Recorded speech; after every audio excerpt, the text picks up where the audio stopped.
Hello everyone, welcome back to Labyrinth of Touhou. This time we're going to be discussing Youmu the half-human, half-phantom gardener. Alright, so starting off the base stats, she comes out with a massive 167 HP stat, a very good 130 attack stat, a decent 96 defense stat, subpar, incredibly terrible 24 magic stat, subpar 48 mind stat, and then a 96 speed stat, with growth rates of 10% in all stats, except for MP, which is 1 out of every 9 levels. At level 1, you're going to be having about a 126 HP stat, 12 MP, a 69 attack, 56 defense, 16 magic, 28 mind, 103 speed, 20 evasion, as well as a TP of 18, HP recovery of 10, and MP recovery of 3. Her base resistances are 16 to poison, 64 to paralysis, 0 to heavy, terror, silence, 32 to shock, 80 to death, and 16 to debuff. Very interesting, sort of multiples of 8. Okay, then for her status resistances, she has 72 in Fire and Mystic, 132 in Cold, 100 in Wind and Nature, and then 200 Spirit, 132 Physical, and 188 Dark. So, and her level up difficulty is 60, which is fairly high, so it's hard to level it up, but her library costs are 48, which is kinda okay, a bit below average. But, so how do these stats stack up? As I mentioned, she has very high attack and HP, as well as good defense and decent speed, meaning she is very similar to another character that we just mentioned, Momoji, who also has good HP, attack, and defense. Of course, she has slightly less attack and slightly less defense, in exchange for having a bit more HP, and their speed is slightly slower. Combined with the fact that her magic is also the same and has lower mind, you would wonder why would you ever use Youmu? Well, like, there's no point in using Youmu, is there? I mean, Momoji just does better, but we'll see. Let's look at her skills. Attack, defense, and mind boost are not bad. Of course, her mind is kind of low, so boosting it doesn't really do much. Then let's look at her active attacks. So first off, we have Present Life Slash. 4 mana, hits one target, and with the physical element attack that deals 196% of your attack minus 90% of the enemy's defense. Okay, so it goes through quite a bit of your enemy's defense, has a delay of 56, and so that's not too bad. It's easy to use, and has not too much MP cost, which is nice considering her MP base pool is kinda meh to start with, so you can use it 4 times. But overall, doesn't do that much damage, especially with an MP attack stat slightly less than Momoji. It's still doing less than her bite.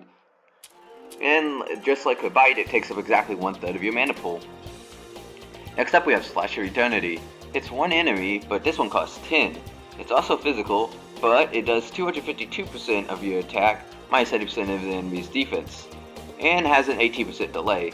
This is a very long delay. You're pretty much going to want to switch her out after this, because switching her out and bringing her back in is probably quicker than having her go back. Just recover her action bar normally. It also takes up a majority of your MP pool, leaving you helpless to do anything else. It says it has a lot of power, but overall it's not that much. We saw that the Rabies Bite did quite a bit more. Well, not more, but did around the same amount. And of course was much quicker, and did not cost as much. Next up, God Slash of Karma Wind. At 11 MP costing, so almost all of your MP pool, that hits all enemies. It's wind element though. It's 134 attack, and minus 90% of your enemy's defense.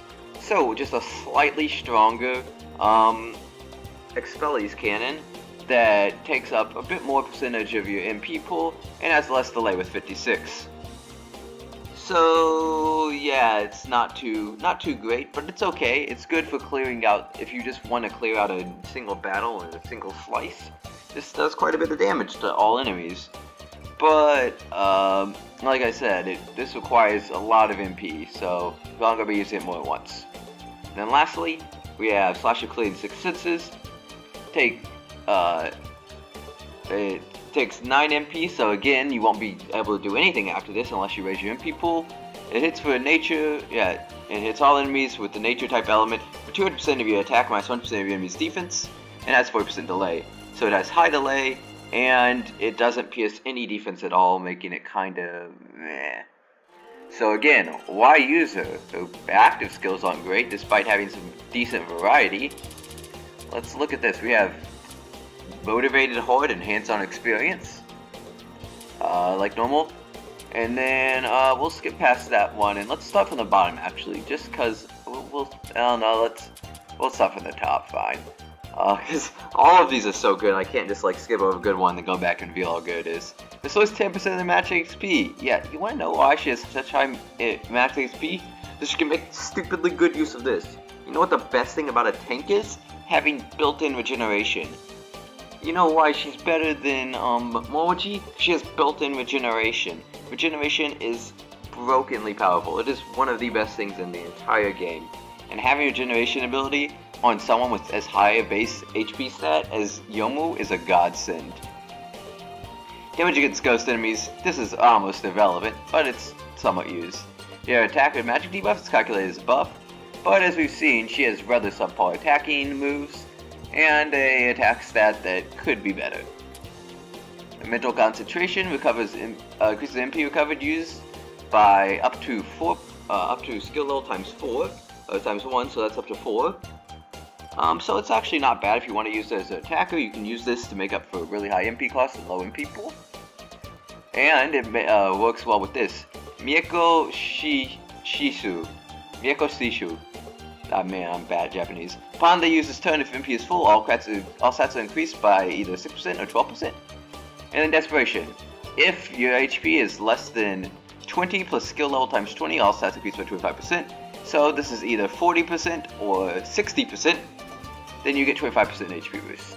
So, how does this work? How does everything factor in with Youmu?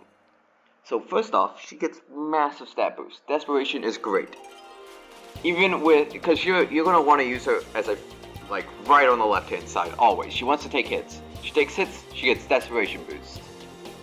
But the problem is that you don't want to attack with her, because if you don't get this Mieko Shishu boost. So if you're just hitting with basic attacks, you get a lot of defense boost, a lot of mind boost, some speed boost. So you can, because the more speed you get, more regeneration you get. So just overall, you're just going to be getting lots of boost and lots of regeneration, combined with a massive HP stat and really good defense, plus defense boost. You can tank really, really good, and you can sit out there against a lot of heavy attack users for a very long time. So overall, she is by far the best early game tank. And she, even into the mid and late game, still functions well as a tank. As we can see with, we look at the stats of Momoji, with those terrible status resistances, and overall just meh elemental affinities, compares nothing to the death resistance, which is really the only element you have to worry about, and elemental resistances to dark, physical, and spirit that she gets. So against any dark or spirit type attacker, she just completely negates them with her amazing defense and amazing HP pool and regeneration and status boost. This comes into play very heavily against Tenchi, a spirit type physical attacker who will always target the most buffed up buffed up opponent, which with Yomu's innate buffing abilities will always be her. So she can negate one of the hardest bosses in the game, and is quite good at it. Even later into the game, you'll see a lot more spirit and dark attackers that Youmu can tank up fairly decently. There's only one problem: she gets outclassed by another tank. So sadly, there is in fact maybe another tank that, might be a little bit better than her and do all the exact same things. But for now, just pretending that other character doesn't exist, Youmu would probably be the best character in the game. In fact, if they removed Komachi, Youmu would be the best tank in the game. Just flat out. So let's talk subclasses. Obviously, we're gonna start from the bottom. Transcendent's good for her, allows her to deal a little bit of damage, though she doesn't really need that, allows her to tank a bit better, that's okay. Diva's Diva. Gambler, she's attacking side isn't that great, but you could try it. The double MP cost basically negates the ability to use 3/4 of her moves, and the last move left available is pretty bad, so I wouldn't use this. Strategist isn't back, she could stay out a while, but she doesn't really... She loses a bit of tankiness for herself, which is what she wants. Herbalist means that she can now buff, but again, this takes away from her Misho's Shishu boost. Mio Shinshu, I don't know, boost, because you won't have full MP, which you really want.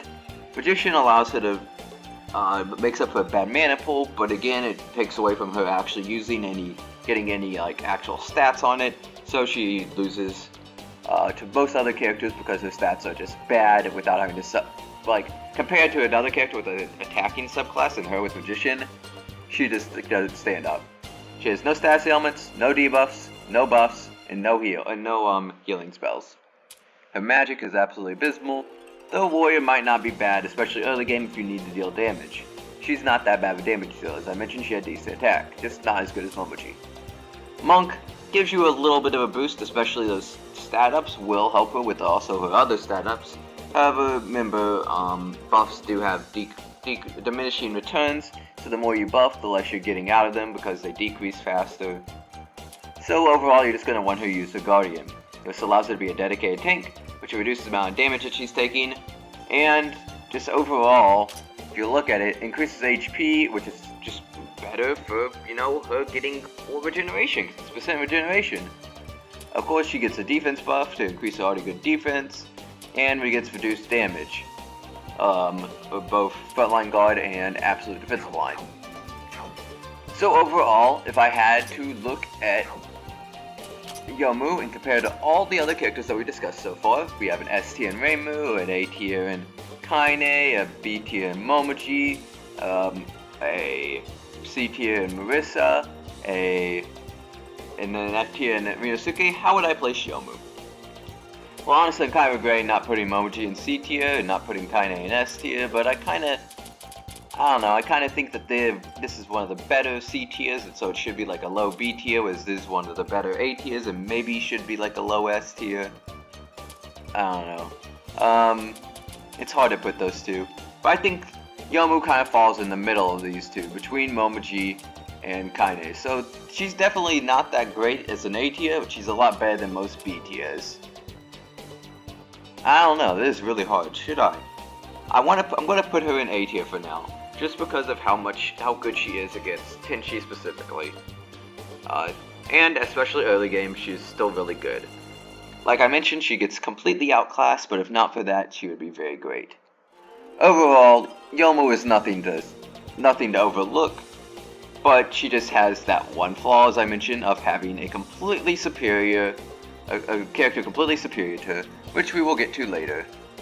But that'll be for another day. Until then, see ya.